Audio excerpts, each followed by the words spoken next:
And I love with this whole overarching topic of implementing digestion into practice, especially, or nutrition into practice, I especially love the simplicity of starting with digestion. There are some really big advantages if you feel overwhelmed in general with implementing nutrition into practice. I always tell people start with digestion. There's such huge advantages to making this a focused specialty niche in any type of nutrition practice. And these are some of the key simple reasons why. Number one, fast response. When you use the right digestion support, whether it's intestinal flora, microbiome support, like Sarah was talking about, like we're going to see with stomach acid support, liver gallbladder support, colon support. The beautiful thing about working with digestion cases and using digestion support supplements, typically, if you're on the right track, if you're giving anything close to the right targeted supplements, the patient's going to feel benefit fairly quickly. And that's a great luxury that we don't have in a lot of other types of cases. You know, if we're working with endocrine support, thyroid support, you know, a really severe adrenal depletion case, we can give them the best supplements in the world, but it's probably going to take time till they really start feeling improvement and turnaround. And that can be frustrating both for you and for the patient. And the beauty of digestion is those digestive cells respond so quickly to the right nutrients that, you know, typically within a week, 2 weeks, you'll know, sometimes minutes. You know, some of the tools that we're going to talk about today, the foods and the herbs, you can feel the results instantly when you're on the right track. And again, that's a luxury we don't have in a lot of types of health cases. So we want to take advantage of that. And, you know, that's why when a new patient comes in to see me and they have, you know, a system survey form filled out, and, you know, it's one of those nightmare symptom questionnaires where everything is marked out, right? Like they put a 3 by every single question on the systems analysis form. And you're thinking to yourself, where do I start? Where in the world do I start? Always start with digestion. And this is the biggest reason why is out of all of those things they filled out on that system analysis, they're most likely going to notice that instant or close to instant improvement with digestion more than any other area that you target. And that's really important because patients are skeptical of your ability to help them with nutrition, and they need to feel something happening fast if they're going to continue on a program. So just for that reason alone, it's such a beautiful place to start. The second big reason is the protocols usually are pretty simple. Again, contrasting it with, you know, a complicated endocrine case that may need 5, 6, 7 different supplements for the hypothalamus, the thyroid, the adrenals all together for maybe hot flash management. The beautiful thing about digestion cases typically is that you don't have to send them out the door with a huge bag of supplements to make big noticeable changes. And that's really important, especially again, for that new patient that you don't want to overwhelm. When you give them the right support, it can be simple. Third big reason, high patient compliance. And you've already noticed this in your practice that when you give them the right support and they feel that improvement, they're going to stay on that program. They notice the positive difference when they're taking that digestion support, and they feel the negative effects when they don't take that digestion support anymore. And we're going to see today that some of these digestion products are needed long-term. Some of them are just short-term to get the body back on track. But the type of tools that they may need long-term because of foods that we've lost in the modern American diet, if they are off of it for like 2 weeks, they run out and they think, oh, I don't need that anymore. And they start getting that bloating, that intestinal gas, that constipation. You're going to see them sheepishly coming back in your office and getting a refill on it. It's just the way it always works with these really powerful digestion tools we have. And then finally, you know, as Sarah mentioned greatly in talking about the microbiome, the reason you really want to focus with digestion with that new patient, no matter what else is filled out on that system survey analysis or whatever else is going on, it really is foundational for any other system that you're trying to support. If you have low stomach acid, for example, which we'll talk about, you can give them the best calcium supplement, but they're not going to be able to absorb it. We're going to talk a lot about fish oil in the next session that we do with the endocannabinoid system, and we've got the best fish oil products on the planet that at our disposal now. But if their gallbladder is not releasing the bile properly, they're not going to get the full benefits of the fish oil, or they might even get digestive upset. So it really is the most foundational place to start. So I just wanted to set the stage with that there are so many advantages to making digestion a major focus in your practice, but especially, again, with the new patient. They've got a lot of things going on. You're not going to be able to do miracles with every single thing that they have happening right then and there. But what you almost always can make a huge difference in, even within the first 2 weeks of working with them, 2 weeks, is focusing completely on those digestion red flags that they fill out on their intake form. Here's one more advantage to focusing on digestion in your practice. Everybody's got digestion concerns. It's just the most common thing out there. Everybody's got some weak link with their digestion. And we're actually, where we're going to start off is kind of taking a time machine trip back in time of the foods we used to eat for digestion health that have kind of disappeared in the last century. And that explains a lot of why digestion concerns are on the rise. And not only from the foods that we've lost, but the new things that we've added. Sarah talked about the medications, that we do, the antibiotics, the refined carbohydrates, overload of grains. 60 to 7 million Americans each year have digestive concerns, and I think that's a pretty conservative estimate, probably more than that. When you look at the top 10 prescribed drugs in the US, there will always be a proton pump inhibitor, acid blocking drug, things like Nexium in that top 10 list. And then you add to that all of the millions of people that take just the over-the-counter antacids to try to control these digestive symptoms. This is rampant stuff going on. So going back in time, for one of the big pieces of gut health that we've lost, and fortunately it is making a comeback to some degree, is, Sarah talked about the upper digestive priority, that we need to take care of our stomach and the stomach's ability to make hydrochloric acid.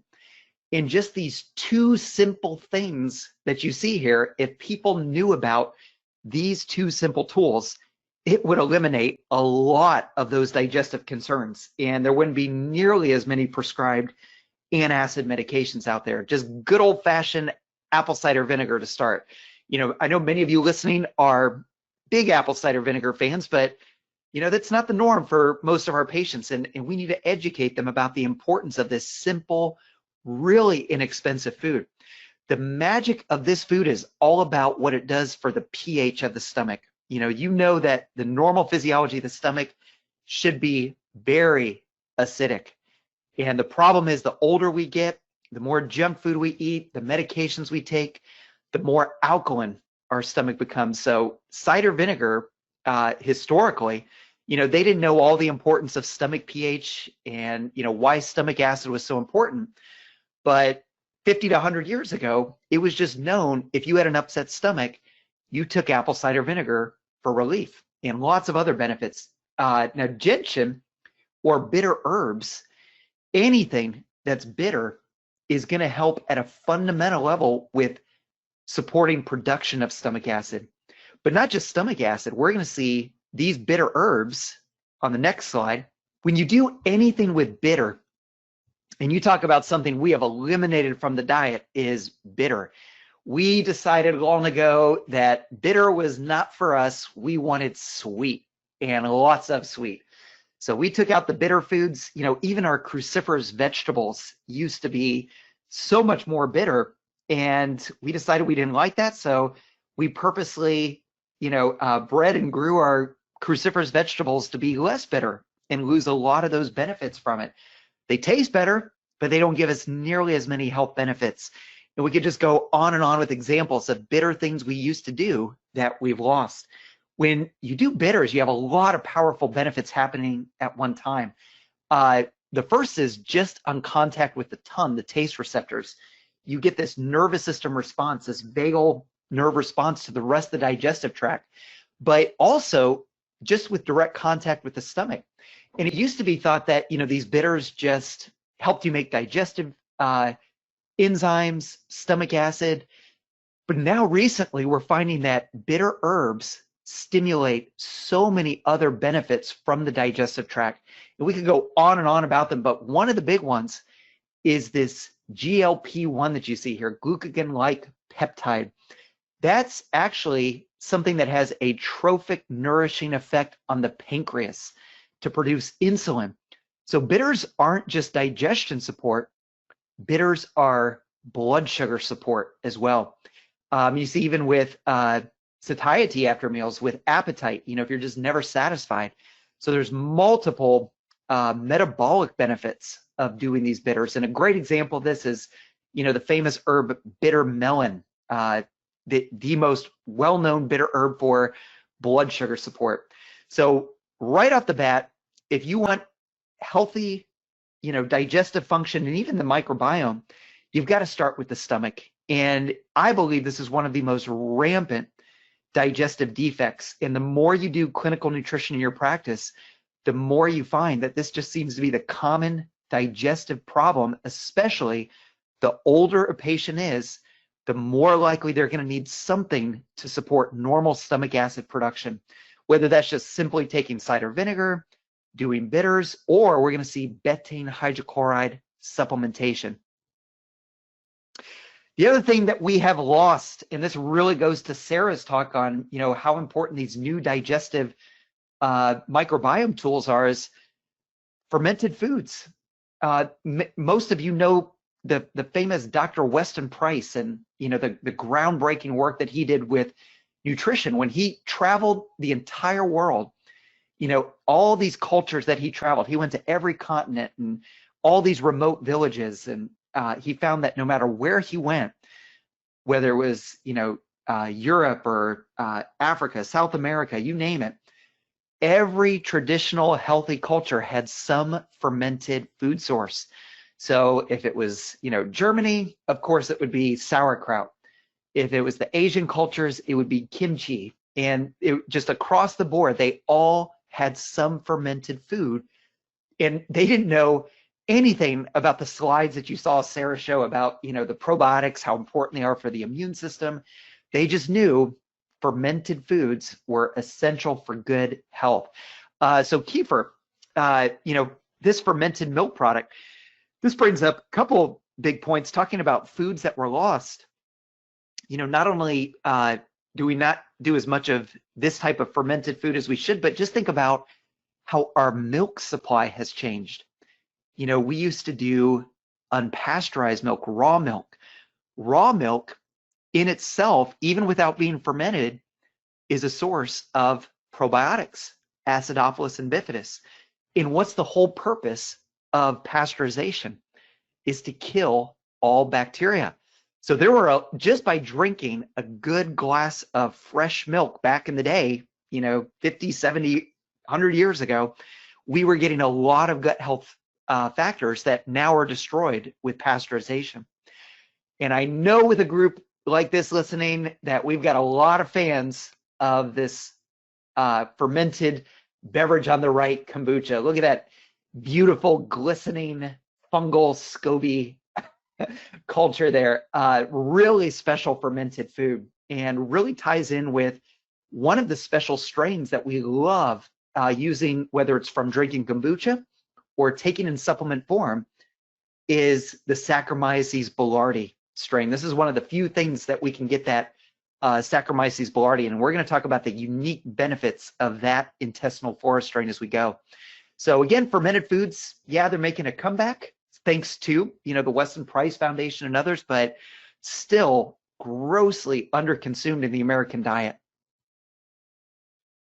And, we won't go into this because Sarah really delved deeply into why these are so important, and especially the immune system.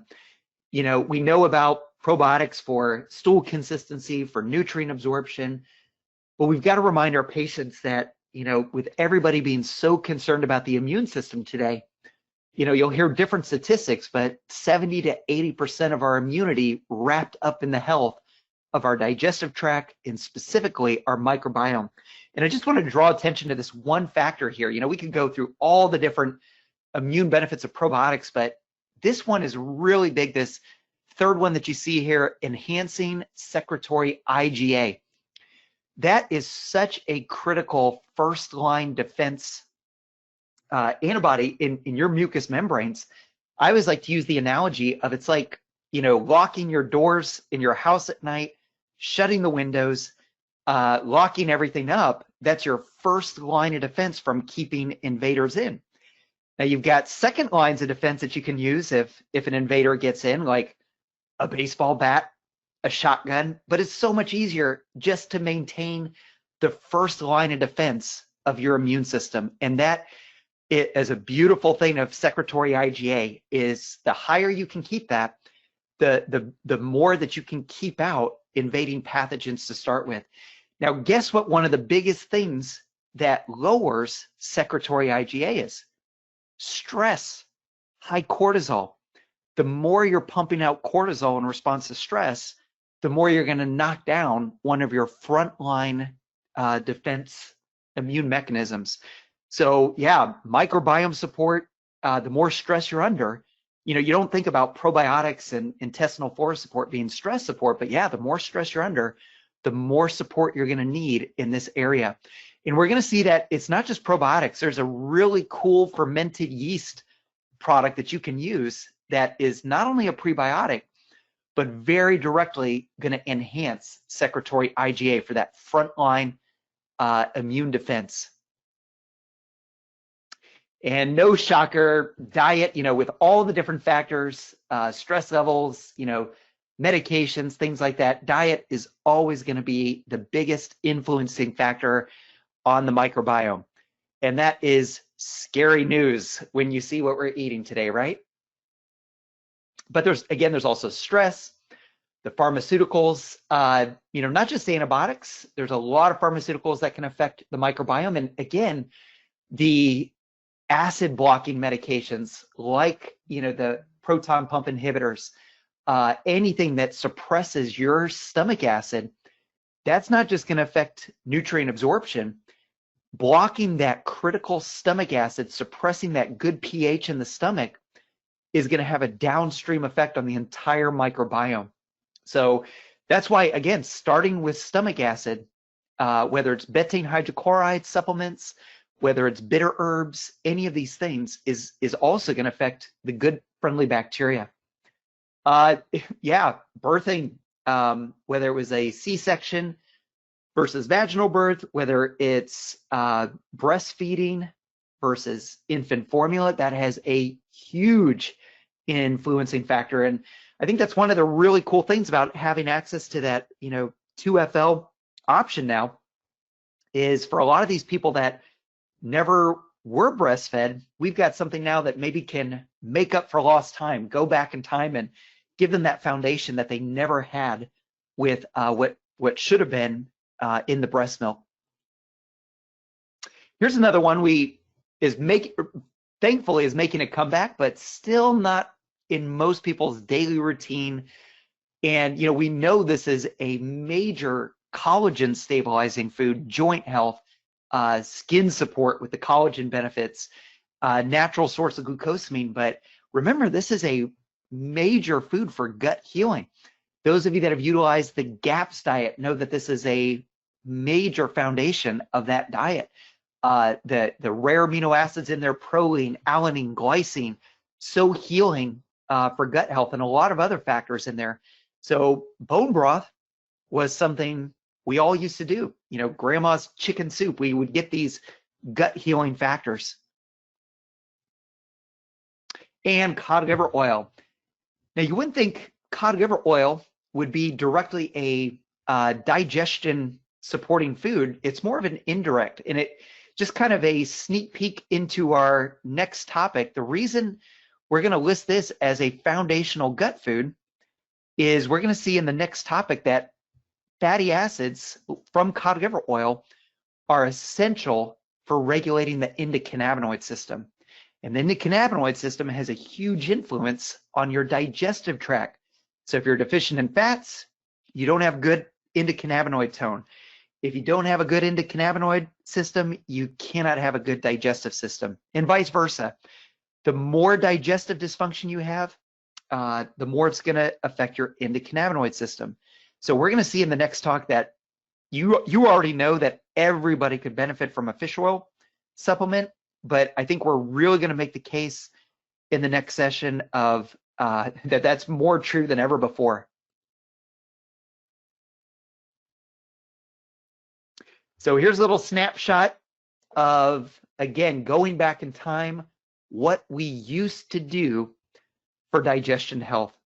And this is pretty scary when you see all of these critical factors that used to be normal. Again, Weston Price, when he traveled the world studying the diets of healthy cultures, he found foods like this everywhere he went. They all consumed bone products. They all had fermented foods. We didn't talk about, the other benefit of these fermented foods, like the fermented vegetables, was just the fiber, the prebiotic benefits of eating fiber. And we're going to see as we go that, yeah, as important as probiotics are, it's just as important, if not more, to be getting enough fiber to add the fuel source to feed these good intestinal bacteria strains. And again, never underestimate the importance of simple stomach acidity factors like apple cider vinegar. Now, if that wasn't bad news enough about the foods that we've eliminated from the diet, just a reminder of what we replaced those foods with. We took out bitter, we took out cider vinegar, we took out bone broth, we took out fermented foods, and we replaced all that stuff with lots and lots and lots of refined carbohydrates and grains, and specifically gluten, lots of gluten with it. So we eat over 200 pounds of flour in the US on average. And there's multiple factors just from, leaving the sugar out of it, just from the grain overload itself, from the phytic acid to the gluten, to the lectins, to all these different things that are, gut irritants. And, talking about the genius of Royal Lee and how far ahead he could see in the future, he talked back in the 1950s about how, as powerful of a superfood as wheat germ is, for the B vitamin complex and getting vitamin E out of wheat germ oil, he talked quite a bit about how there was going to be an explosion of gluten intolerance problems in leaky gut because of the brominated fungicides used to treat all of this flour, that we're consuming. So multiple problems with our refined carbohydrate diet. It's not just the carbs and the sugar, it's all of the bonus toxins, that come along with it. So, as great as these digestive formulas are, we always have to bring it back to the key dietary changes with our patients. And I'm not talking about perfection, making a perfect diet, but if somebody's living off of refined flour and refined sugar, that's the one thing that can sabotage the success of these really great digestive enzyme formulas, probiotic formulas. I mentioned we should be seeing results with any of these digestion products that we use within, 2 weeks. And if somebody comes back to me after I've given them digestive enzymes or any of these products, and they say, I don't feel any difference, I'm still just as bloated, just as much heartburn, just as much acid reflux, the first thing I'm thinking is they probably haven't, decreased these types of foods in their diet enough. This can be the make or break issue. And Sarah mentioned the link with, blood sugar, glucose homeostasis with the microbiome. Here's one more depressing statistic to start your day off. Remember that 85 million Americans now are classified as pre-diabetic metabolic syndrome. So once you go into that realm, you're going to naturally have more gut inflammation, more disturbances with your microbiome. So this is, there's so many dietary changes we can make to improve gut health, but start with the simple. What's the biggest simple change that could improve everybody's digestive symptom profile? Decrease the things that you see here, the refined grains and the refined sugars. And if they're not willing to change their diet, that's another key thing too. If they're not willing to change their diet, which you're going to have patients that they just won't, you just got to remind them that, okay, that's your choice, it's your life, but you are definitely going to need more digestive supplement support to counteract the effects of that. You're going to need to take more probiotic support. You're going to need more digestive enzymes to break these enzyme inhibitors down to decrease the effects of these refined carbohydrates on the gut. So it's their choice. If they want to get to a lower dose of supplements and lower bottles that you send them out the door with, they've got to cut the amount of these things down. And, we talked about one of the beautiful things of working with digestion cases is you're never at a shortage of cases to work with, because everybody's got something that they can improve with their digestive symptom profile. And, I forget a lot that just on the standard process website, when you go down to the bottom, that the patient can fill that out there, the whole system survey, download it to a PDF and send it to you. And it makes it so simple before they even come in, or, with so many people doing remote telehealth consultations, that's such a simple tool. And how much does it cost? Completely free. One thing I didn't mention also that I love about digestion cases that makes it such a luxury is symptoms typically will tell you everything you need to know with digestion cases. We've got so many complicated cases today that require blood work, extensive blood tests, whether it's like autoimmune issues, again, endocrine problems, you name it, anemia issues, general immune issues that you need to do blood testing for. But the beautiful thing about digestion cases, 9 times out of 10, even though, stool analysis is great, typically the symptoms that you see marked on this questionnaire will tell you everything you need to know. They give you such precise information. So great example here, we're going to see a picture of it in a minute, is, the thick coated tongue. When you have the patient stick the tongue out at you and there's that tongue coat, you don't have to do any specialized testing. You know that there's some type of dysbiosis problem going on there, that you need some microbiome support. This is a pretty clear-cut one. Don't you love how this one's phrased? Pass large amounts of not just gas, foul-smelling gas. And that's worded very specifically because typically that's a protein digestion symptom. That protein is putrefying and you're getting really bad smelling gas. So this is why, again, the stomach acid, those protein digestion factors that we're going to talk about for upper digestive tract support. Bloating, one of the most common ones that you're going to see day in and day out of practice is just general bloating after meals that responds so beautifully to simple stomach acid and digestive enzyme support. This is a big tip off. When you go up to the top here, this first question, when they tell you, I do fine with most food, but meat of any kind just tears me up. I feel terrible with meat. They are screaming to you with that one simple clue that they're not making enough stomach acid and pepsin to break down their protein. It's easy to fix. Again, you don't need any other testing to tell you they have low stomach acid. So again, that's another great luxury of working with digestion, is typically you can assess the problem for free. It doesn't cost anything to do this. So again, we have a lot of different digestion tools, great digestion tools, new tools coming out all the time, but we're going to just simplify it to the fundamental foods and work on upper digestive support with the stomach, liver gallbladder support that you see many, many cases of with that new patient that, they haven't eaten enough vegetables to support that liver in years. So it's very common with that new patient that you see a lot of liver gallbladder symptoms in that first visit. We'll talk about the simple foods for supporting that.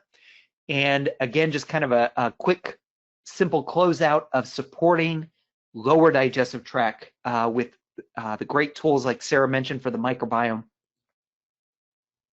So the enzymes, when you talk about the luxury of supplements that you get a fast response with, there's probably no better example than digestive enzymes.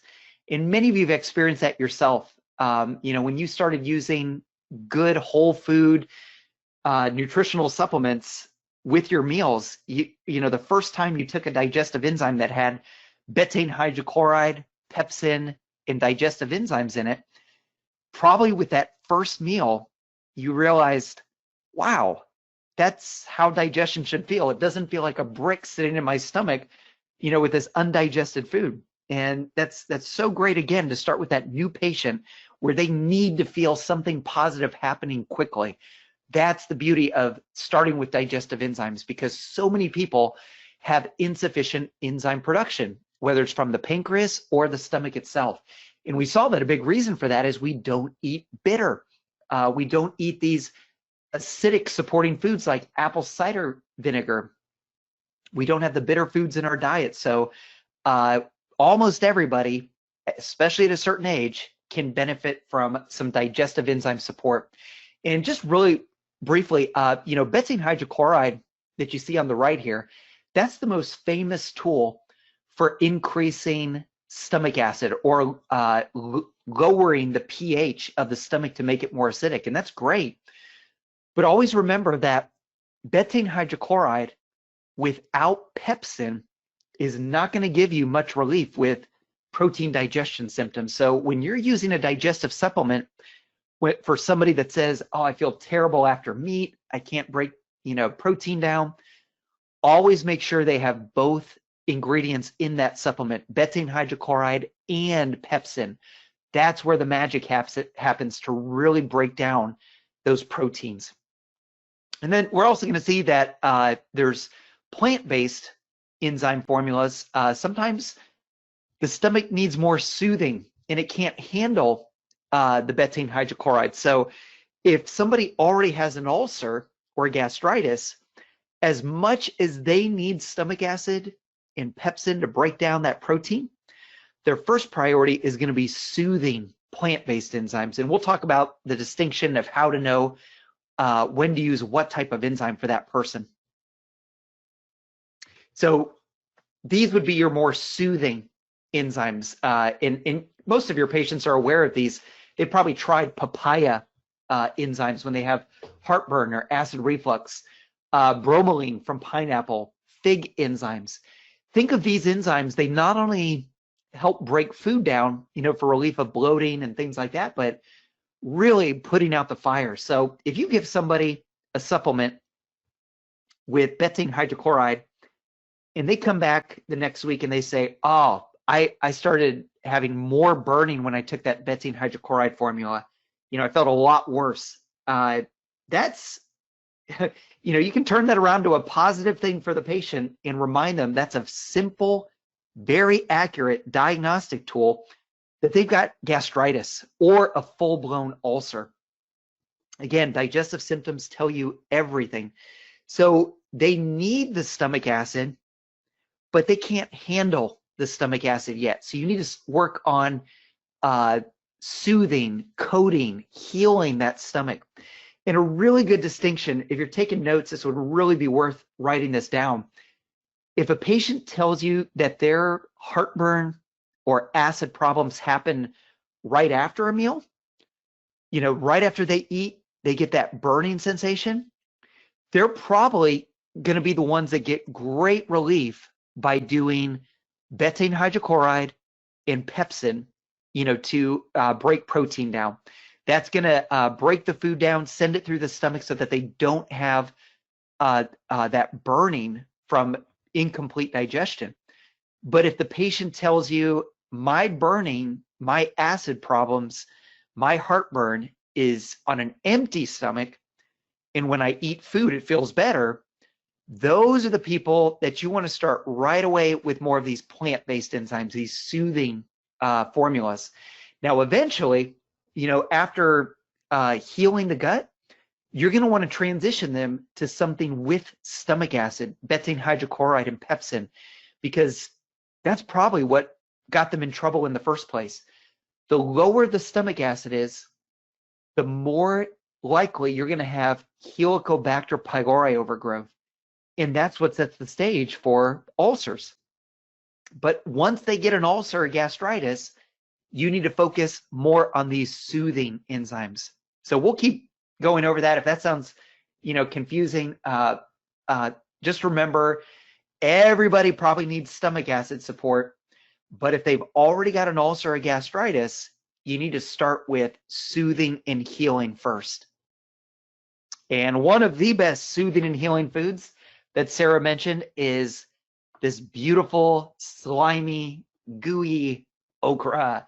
So some of you listening love okra. Some of you would rather eat anything but okra. And this is a top 5 gut healing food, that you can use in your practice. And we're just finding more and more benefits of it as the studies come out. This especially combines well with any type of fat-soluble chlorophyll. Think of okra and chlorophyll as like nature's Band-Aids for the digestive tract. That same slime, gooey texture that you feel with chewing up the okra. Think of that as just this soothing Band-Aid going down the entire digestive tract. If you go to my Facebook page,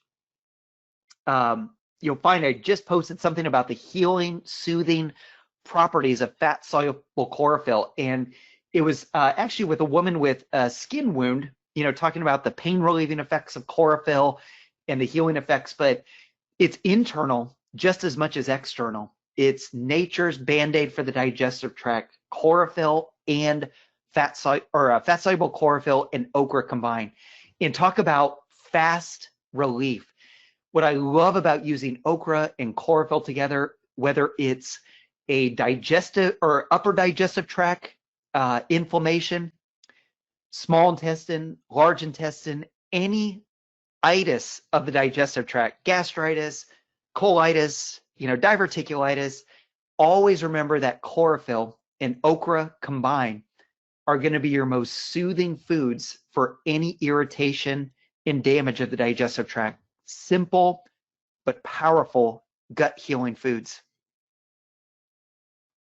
So that's a little bit about the stomach. And again, I know that's simplistic, but the 2 biggest tools and therapies that we have for the upper digestive tract are increasing the stomach acid and pepsin. But when they already have, damage to the stomach lining, things like okra, plant-based enzymes to soothe and heal. And when you know how to use those tools, and when you know the distinction of the burning that they experience after meals and the burning on an empty stomach, which probably means they have more of a gastritis ulcer situation, it's pretty simple to give them relief.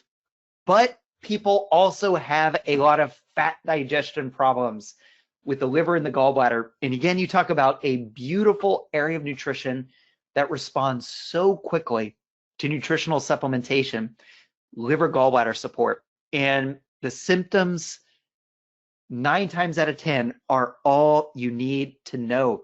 So basically, if you want to simplify when to know somebody needs liver gallbladder support, if they ever tell you fat, is what really sets off my digestive symptoms, whether it's good fat, like coconut oil, fish oil, olive oil, or fried foods, they tell you, oh, I eat a couple French fries and I'm done.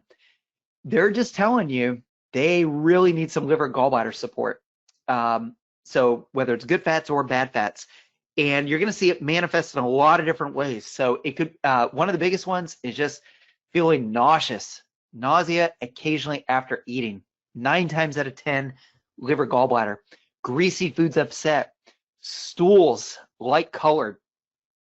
So when they tell you, when you're doing those awkward poop talks with them, digging deep into what their poop looks like, and they tell you, yeah, it's just all of a sudden really been light colored, that's a really definitive indicator that they're going to need some bile support, because it's bile that darkens the color of the stool. So since Sarah mentioned, she forced me to do this by advertising that I'm a rapper, here is a simple way to remember the gallbladder symptoms that you'll never forget.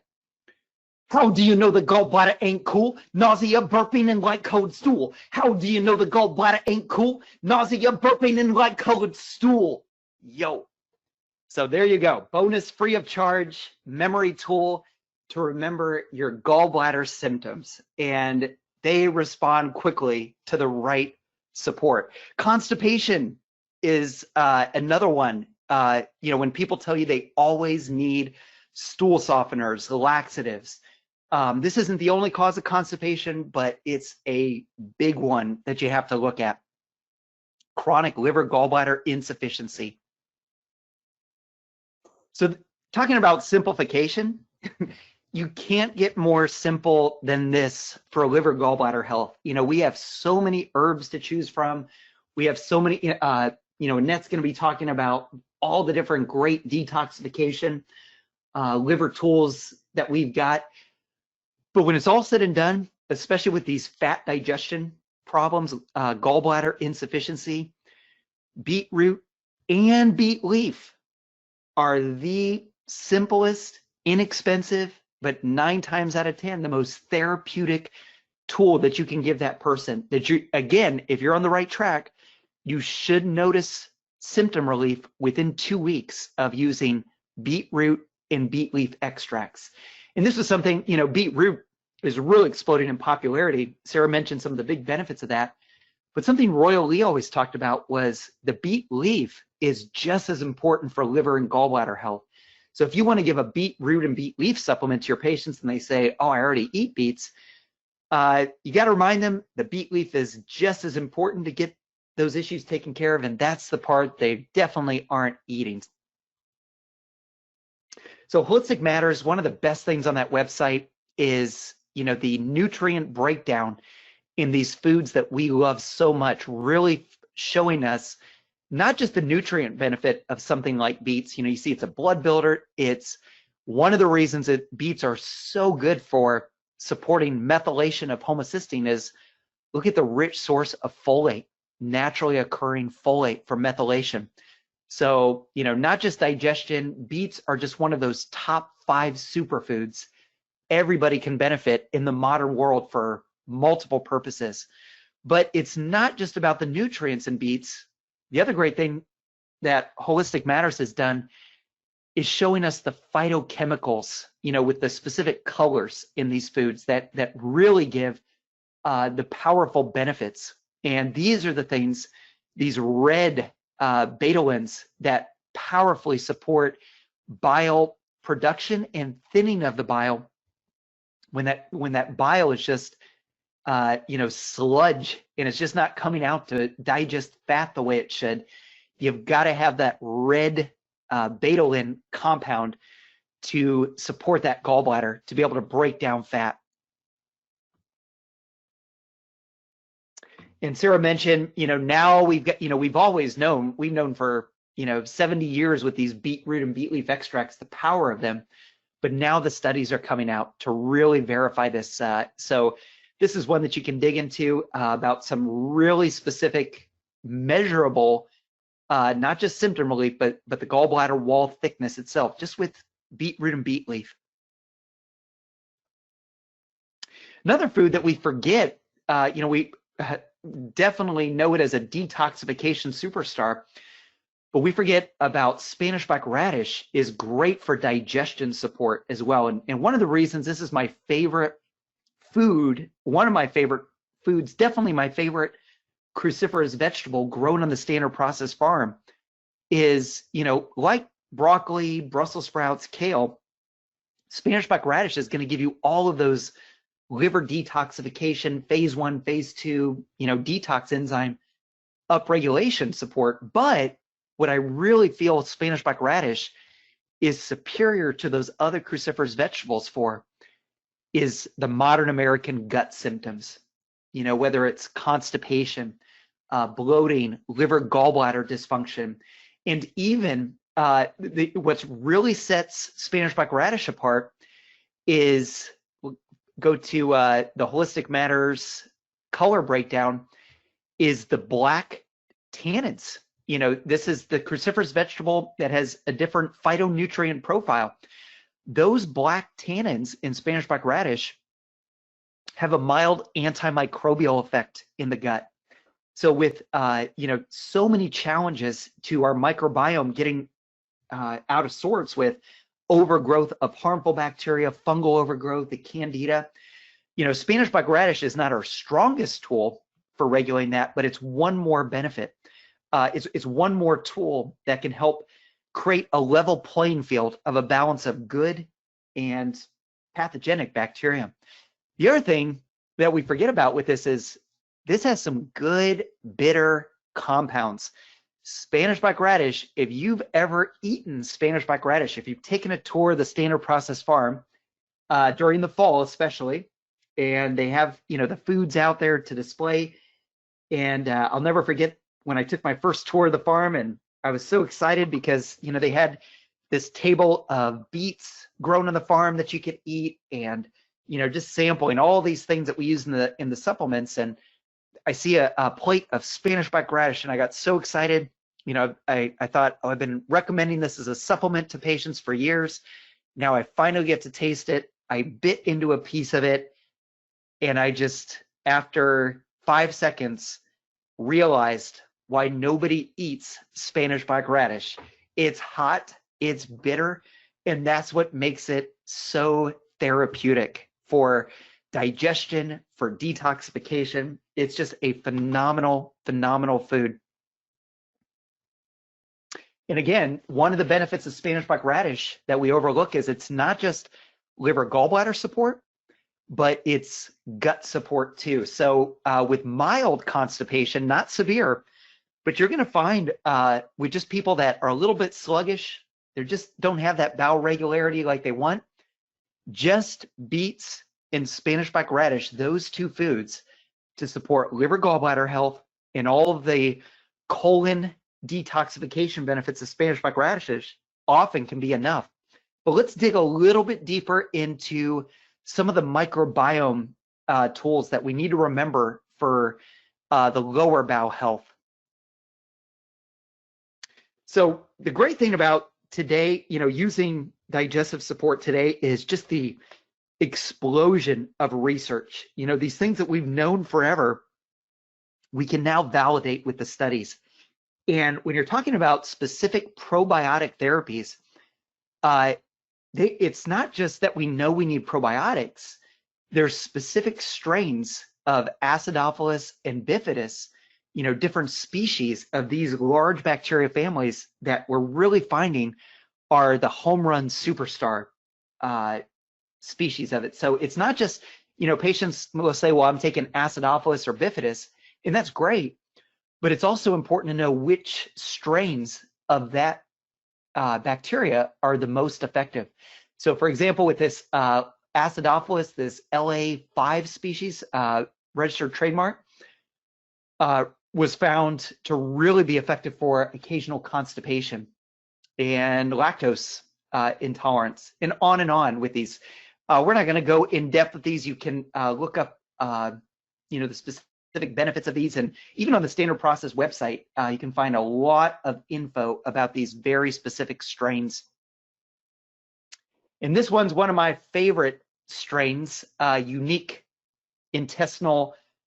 I was about to say probiotic, but it's really more of a yeast, pro-yeast, if that's a word, Saccharomyces boulardii. So the beautiful thing about this intestinal forest strain or microbiome support is that because it's a yeast organism, this is the one that you find in kombucha and several supplements that we use, it's not going to be affected with people doing antibiotics. So when somebody's doing, you know, antibiotic therapy, that's going to affect many times the effectiveness of giving them Acidophilus or Bifidus at the same time. The beautiful thing about this Saccharomyces boulardii is because it's a yeast organism, it's not going to be impacted with that. So it's a great, great tool to use if somebody's going to be on antibiotics for a while. I always want them on something with Saccharomyces boulardii. Very, very effective. And these kind of strains are even more effective when you combine them with prebiotics. Again, the beauty and the importance of prebiotics is they feed multiple friendly bacteria organisms. So, people's microbiome is so unique, so complex. The chances of you picking the exact probiotic strain that, that they need, yeah, sometimes you're going to be able to do it. But when you give them, good, solid prebiotics, you're going to have a much better chance of success because it's going to feed whatever beneficial strain they need help with. It's going to give them the food to repopulate those good bacteria numbers where they should be.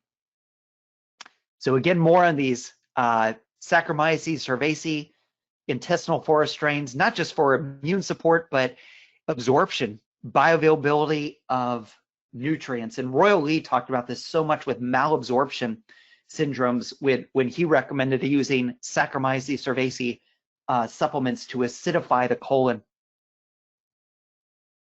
And again, one of your top simple, completely free assessment tools is just having people stick their tongue out at you. When you see a thick tongue coat like this, you know that, they don't just need digestive enzymes.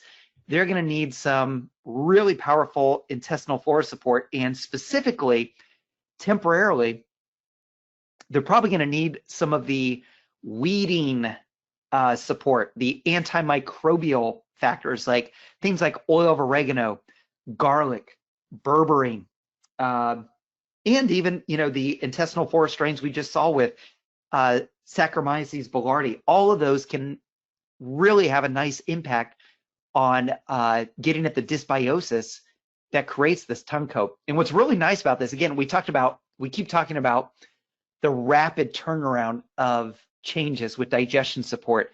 And you can actually see it with the tongue coat. When you give them the right intestinal flora support, whether it's things like oil of oregano, berberine, garlic, again, within weeks, you can see this tongue coat start changing. And I had a lady that she had a really thick tongue coat with this really bad dysbiosis. And whenever she would stop taking the Saccharomyces cerevisiae supplement I was giving her, within 2 weeks, that tongue coat would come back. So she would be like, oh, I guess I have to keep on that supplement. So again, with digestion, they feel and see the changes quickly when they're on the products, and they feel and see the changes quickly when they get off track and stop taking them. And that's great for patient compliance. So Sarah did a beautiful job. That was worth me joining the webinar today to really get a better understanding of these human milk oligosaccharides, and really powerful for a wide range of feeding multiple friendly organisms. And again, I think, in my mind, one of the biggest indicators of this, whether it's younger patients, older patients, is going to be when they have a lot of gut problems and they tell you they were formula fed, not breastfed. I think this is going to be a really powerful tool for that part of the population.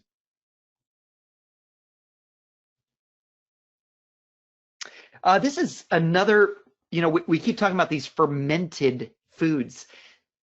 This is a really special fermented yeast that you'll see listed on the supplements in the label as, whole food fermentate, or any of these dried yeast fermentate. But this specific yeast, fermented yeast, isn't just a prebiotic, but it's one of the most powerful for increasing secretory IgA, that frontline defense immune that we want.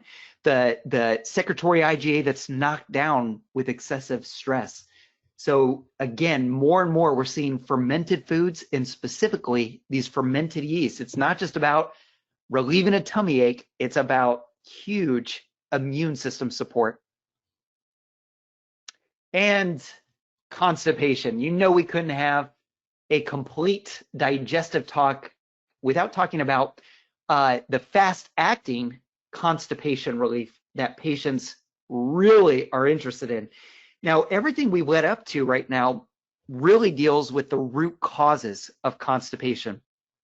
You know, like low stomach acid, that can be a root cause of constipation. Just a gallbladder problem can be a root cause of constipation, where giving them something with beetroot and beet leaf may take care of it. Of course, any disturbance in the microbiome can be a root cause of constipation. And even though all of these tools that we've talked about, like betaine hydrochloride, digestive enzymes, beet supplements, intestinal probiotic, prebiotic supplements, even though those can deal with the root cause of constipation very effectively, we need to know the tools that are going to give the fastest relief when somebody does have constipation. You know, when somebody hasn't gone for 3 days, you know, it's great to give them a probiotic, but that may take a while to kick in. Same with the gallbladder support, giving them beet supplements. It may take a while, and they don't want to wait a while. They want poop relief, you know, instantly. And that's where you need to know how to use this very specific tool, Cascara sagrada, and especially combining it with dandelion root in supplement form. So Cascara is one of those herbs that is, you know, we talk about the multi-purpose benefits of beets, the multi-purpose benefits of Spanish black radish, but Cascara sagrada, that's been put on the planet for one reason and one reason only: fast constipation relief. So when you do that, this really is one of those take 2 of these and call me in the morning, you know, type of herbs. 9 times out of 10, again, when you give somebody Cascara sagrada combined with dandelion root, especially in the evening, it's going to work pretty quickly to get that bile purged from the gallbladder, to move the intestines, whatever the root cause of constipation is. This is going to be your fastest relief with it. And to get really personal with all 200 people that are on the webinar now, this was one of my biggest introductions, and one of the things I'm most thankful to Standard Process for my own personal health. You know, we talked about everybody's got digestion problems, and people are getting digestive problems sooner and sooner and sooner in life. So my digestive problems started in late teens, you know, with gluten intolerance, with bloating after meals, multiple food sensitivities. But the most embarrassing one, you know, especially as a teenager, constipation. I had really bad, chronic, stubborn constipation. And, you know, when I got interested in clinical nutrition, you know, I found out about herbs like Cascara, and they worked for me. They would give me that relief, but I never could get at that root cause of it until I, you know, came across a lot of these tools that we talked about earlier, the Saccharomyces cerevisiae strains, working on my liver and gallbladder with the beet supplements, especially increasing stomach acid in pepsin. And since addressing the root cause of those factors, I've never had to take, you know, Cascara or dandelion again. So that's, you know, kind of a separate topic, is the supplements that we have that work quickly for instant relief, and the supplements that get at the root cause of the problem. And I always like to, you know, say, which one is more important? They're both just as important. It's really important to know what's going to give that instant relief with digestive symptoms, like in this case, Cascara. But it's also just as important to know how to address the underlying causes, so that you don't need to take Cascara and dandelion forever just to have a bowel movement. So just remember this tool for the stubborn, really severe constipation. Patients are going to love you for this supplement, you know, more than just about anything that you can give them. So now that I've given my friend Jenna, listening to the webinar, ammunition to tease me about my chronic constipation, let's wrap up with the big 3 for microbiome health when, we've got a lot of tools to choose from, but keep it simple. You're really doing 3 things for the patient. When they've got the thick tongue coat and they've got yeast overgrowth, they've had a huge history of antibiotics. You want to know how to use your short-term antimicrobials, the berberine, the wormwood, black walnut, all of these things that level the playing field to knock down the excessive growth of those pathogenic microbes. You also want to know your most targeted probiotic strains.